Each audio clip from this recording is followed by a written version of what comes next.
I'm talking to Tom Hartman of the Aerovons. Great band in the 60s, considered one of those lost Beatlesque bands, which was rediscovered in early 2003. And I have with me Tom Hartman, who was basically the brains and songwriter behind the band. How are you doing today, Tom? I'm hanging in there. How are you doing, Aaron? Good, good.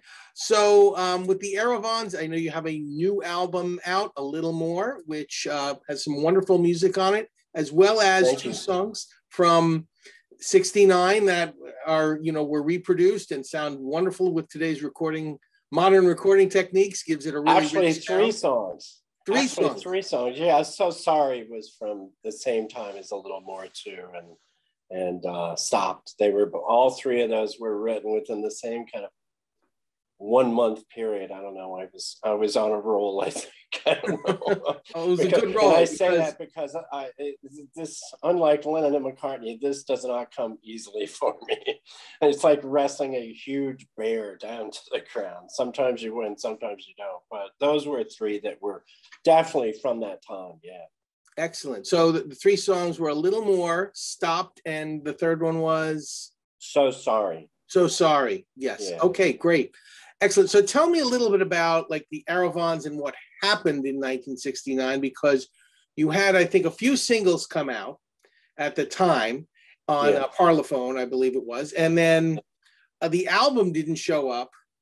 And because the album didn't show up, you guys, the band slowly kind of broke apart, and you decided not to, record or get into the business of being a rock and roll star, but moved into, like, I guess, advertising or something?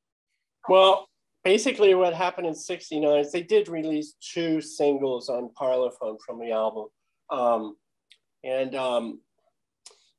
What it was we went over there after we had brought a demo of the song World of You to them. And they said, this is great. All the artists over here want to come to America to record, and you guys are in St. Louis and you want to come here. And we said, why wouldn't we want to come here? It's like, ticket to ride, help. I want to record here. So, they said, well, go home and write some stuff and come back.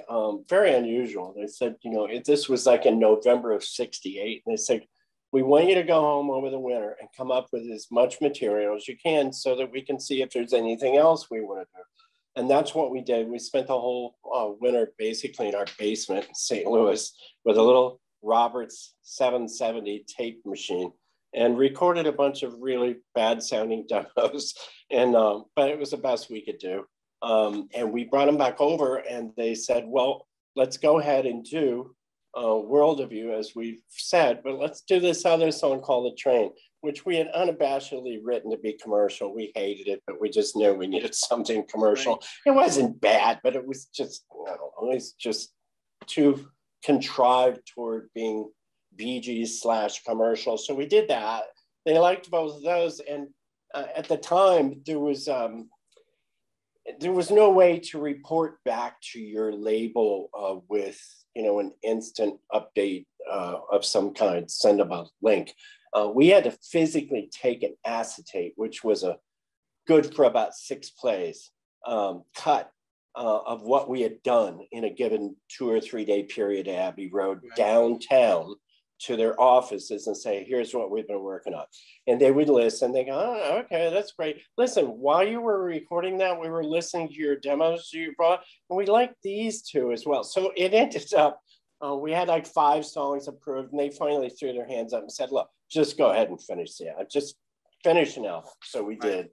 And what happened was they were not paying for us to be over there. They were, of course, putting up the money to record, but it was up to us to, rent a flat, eat, and we were just an average family from St. Louis, and we had some family friends put up some money to help us get over there and do that. And we kind of were running out of money, and we'd finished the album. They said, well, just, go back home, and we're going to release a couple of things, see what goes on, and we'll take the next steps then, and be ready to promote this, be ready to go out and make appearances. And unfortunately, we had a a mess over there in England while recording that. We had a brand new member just before we went to England. We didn't know him from Adam. He's very talented and good looking, good vocalist, good guitarist. But we found out he was doing really crazy stuff. He was going to EMI behind our back saying, Tom won't record any of the songs I'm writing. And they said, well, could you play something you've written? And they did. And they said, we agree with Tom. So when we found out about that, we sent him back home. So now we're one member short in the eyes of EMI, even though he was too new to really be making a big contribution. But to EMI, you're a three-piece band now. We thought you were a four-piece band, but whatever, you're going to replace them, right? We get back to St. Louis, and our drummer, who was Mike Lombardo, who was a key part of it, he was not only an outstanding drummer, but he had great ideas and all that. He unfortunately was married at the time, and he literally got the news when we hit the airport that his wife had been unfaithful. I mean, this is how his family greets him. Listen, Mike, we got to tell you what's going on. So Mike vanishes. I mean, all he wants to do is like kill himself or something. And so now there's a two-piece band. There's me and the bass player. And EMI is calling saying, look, we released The Train. It didn't do much.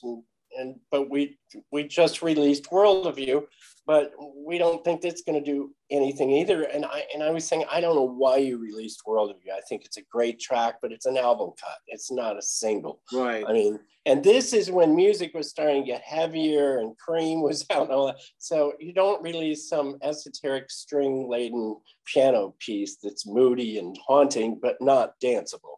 So I didn't think their choices in releasing were too smart, but that aside, they now dealt with A, two releases that didn't go anywhere, and B, a band that is now was four and is now two. So what they did is they said, look, Tom, we would be interested in you coming back over to EMI, to London, and getting you hooked up some way and continuing to work with you. And I think it really would have been with Alan Parsons, because Alan and I were good friends. He was our tape operator at the time.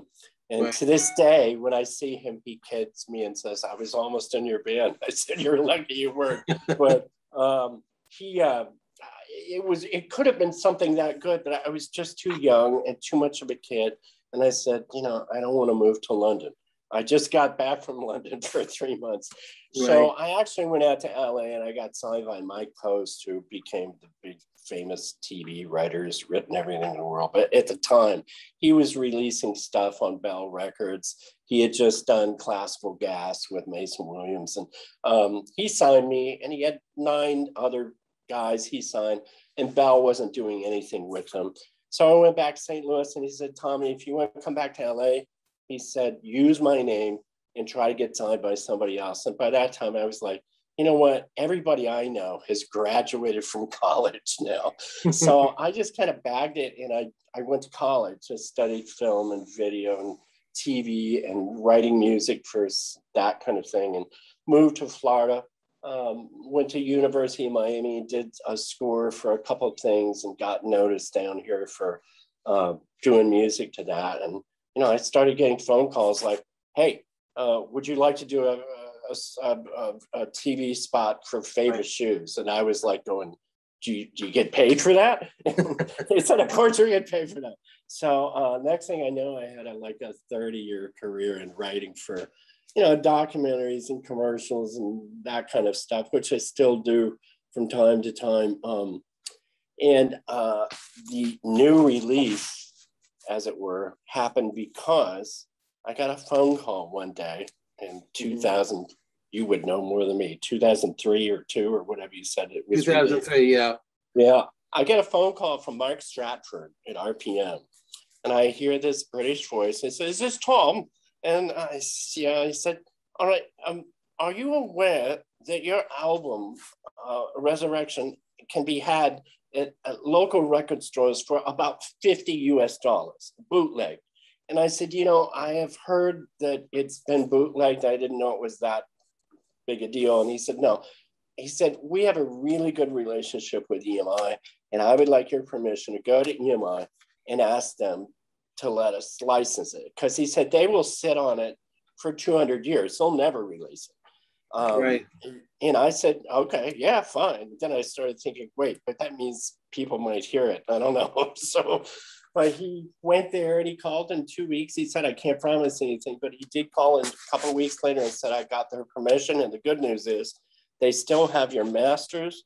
They still have the album cover shot that you went out in the park to take. So all the materials are still there. So he got a really classy release done on Resurrection, and because it had all that original artwork and all that. And at the time, he started getting a lot of inquiries like, do they have any other stuff sitting around? He asked me, and I said, I've got a few songs, I mean, sitting around that I never recorded. And so I did stop. And it got a really good reception. And he said, listen, this was in June of like 2003, bear in mind. He said, how would you feel about doing another album? And, dumb me, who forgets that when I did the first album, I was like 17, living at home, no bills, no nothing. My laundry gets done, dinner magically appears. Right? So, I had all the time in the world to work on music. And I said, sure, yeah, I'll do another album. And he goes, do you think Christmas would be a realistic deadline for it? I said, December? It's June. Are you kidding? Sure. Yeah. So 15, 18 years later, here I am. Wow. No, but so when you were in Abbey, in England for that short time in '69, it's rumored that when you were recording or around the time recording, the Beatles were in the next studio or in the next room, or were you around to hear any of them recording anything? Oh, yeah. I mean, they were, because of that budget problem, we could not afford to let EMI say, you guys are booked this Tuesday for 3 hours, and then you'll be coming in next week for two. No. We'll be here for a year doing an album at that rate. We impressed upon them the fact that we needed to get this done as quickly as we could. And even at that stage, it took 3 months. So because we were there so much, we saw them a lot. And they were recording Abbey Road. I had already seen them the previous, when we first went to get signed, when they told us to go back home and write all winter. In that November of '68, they were doing the White Album. And I saw them doing Your Blues and part of Sexy Sadie one night. And it was pretty exciting. I can imagine. I was actually a guest of the Hollies at one of their sessions. And after, but the label they said, we know you're sitting at a hotel while your mom gets contracts signed and all that. Would you like to go see a session? And they said, here's some people that are in. And they named a bunch of guys I didn't know. And then they said, the Hollies. And I went, yeah. Of course. Me, Graham Nash and the whole crew, they were really super people. And when I left, after, visiting their session for a couple hours, I left to go call a taxi and go back to the hotel. And I was making small talk with the guard up front. I said, so what's going on tonight? And he said, well, of course, the boys are here. Now, the boys only means one thing. Right. So I knew the Beatles were in, and I was like, oh, hey, before I call a text, can I go down to the canteen and get a soda or something? Oh, yeah, go, right. So I went down the hall, and as I'm walking down the hall, I'm hearing like a cacophony. Of course, I didn't know the song yet. It was now of loud, bluesy stuff. It turns out to be Your Blues later.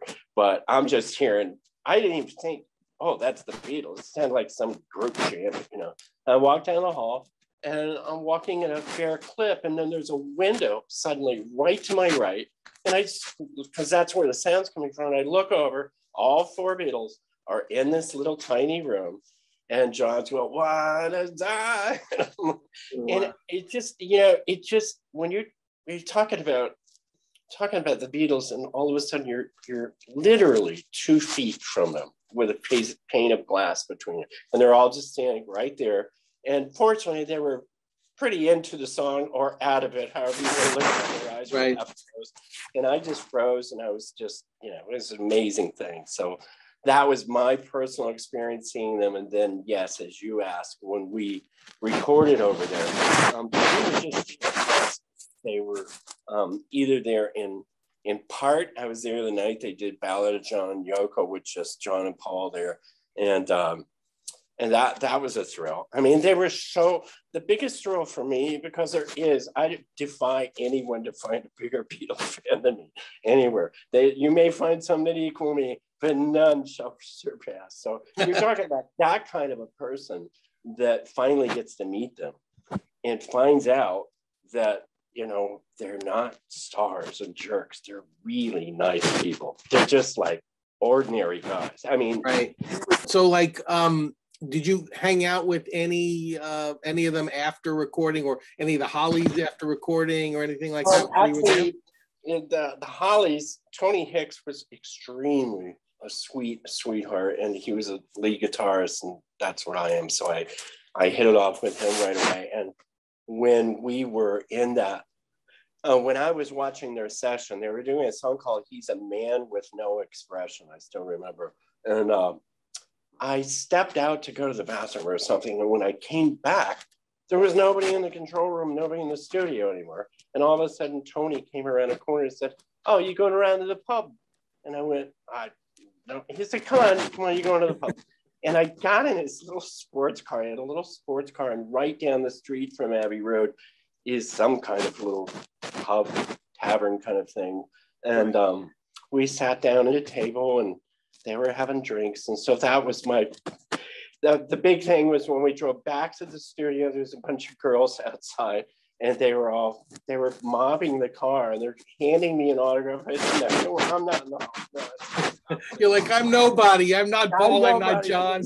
I am not worthy. And I went in and I said to Tony, man, what a life this must be. And he said, it gets a little weary at times like that. Yeah, the only people that were a little snooty was Pink Floyd. They just seemed like they ran the show, and they weren't even that big. They hadn't done Dark Side yet or anything. Right. Their biggest claim to fame was that they had an extravagant light show, I hear. Well, this was the Syd Barrett era, correct? I guess. Yeah. And they just looked at us as truly what we were, a bunch of crazy kids. And, you know, we would be due to record, and we'd go into the Studio 2 control room, and they'd still be hanging around there, and they'd be like, we'll be done in a minute. You know, it was like that. So all right. The Beatles were fantastic. They were super nice. I even asked John if we could borrow a guitar cable one night, and he looked up and said, "Do you know Mal or Kevin?" And I said, "Yeah." And he said, "Go tell them I said it was okay." And I thank you. So, you know. Well, I would encourage you to follow your muse and continue to come out with good pop music. I think I compared one of your songs to Dana Countryman, who's somebody that you did. I saw that, and I don't know him. I got to go check him out. That sounds check him out. Really cool. He does a lot of retro style pop. You know, he's working on an 11th album, I think, at this point. Whoa. And and he does a lot of commercial stuff as well. But you know, a lot of Beach Boys style harmonies and that kind of thing. So I appreciate the time that you gave with me with this interview. Oh, thank you for having me. Sure. It was a little shaky, but you know, with your camera. But other than that, I'm holding an iPad here, and it's like getting the best of me. I think. But that's fine. It was wonderful to learn about the experiences of the Aerovons and your career, and I want to hear more from you as we move forward. And congratulations again on A Little More. Thank you so much, Aaron. And if anything further develops down the road or something, you'll be the first I write and say, "Hey, Aaron, taking a listen. I'm thinking of doing this." We'll see. Awesome. What you think. I'm there with headphones on. Oh, that's great, man. Thank you so much. Okay. Take care.